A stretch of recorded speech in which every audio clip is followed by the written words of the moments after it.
കേരളത്തിൽ മഴ മുന്നറിയിപ്പ് അവസാനിക്കുന്നില്ല. ഇന്നും വിവിധ ജില്ലകളിൽ മഴ പെയ്യാൻ സാധ്യതയെന്ന് കേന്ദ്ര കാലാവസ്ഥാ വകുപ്പ്.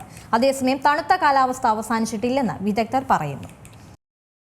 സംസ്ഥാനത്ത് നേരിയതോ മിതമായതോ ആയ മഴയ്ക്കാണ് സാധ്യത. 16.5 മില്ലിമീറ്റർ മുതൽ 64.5 മില്ലിമീറ്റർ വരെയുള്ള മഴയാണ് പ്രതീക്ഷിക്കുന്നത്. തെക്കു പടിഞ്ഞാറൻ ബംഗാൾ ഉൾക്കടലിന് മുകളിലായി സ്ഥിതി ചെയ്യുന്ന അതിതീവ്ര ന്യൂനമർദ്ദത്തിന്റെ സ്വാധീന ഫലമായാണ് മഴ ലഭിക്കുക. അതിതീവ്ര ന്യൂനമർദ്ദം വടക്കു പടിഞ്ഞാറ് ദിശയിൽ നീങ്ങും.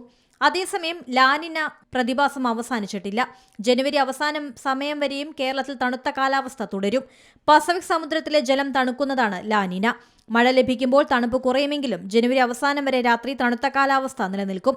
തെക്കൻ തമിഴ്നാട് തീരം, കന്യാകുമാരി പ്രദേശം എന്നിവിടങ്ങളിൽ മണിക്കൂറിൽ 35 മുതൽ 45 കിലോമീറ്റർ വരെയും ചില അവസരങ്ങളിൽ മണിക്കൂറിൽ 55 കിലോമീറ്റർ വരെയും ശക്തമായ കാറ്റിനും മോശം കാലാവസ്ഥയ്ക്കും സാധ്യതയുണ്ട്.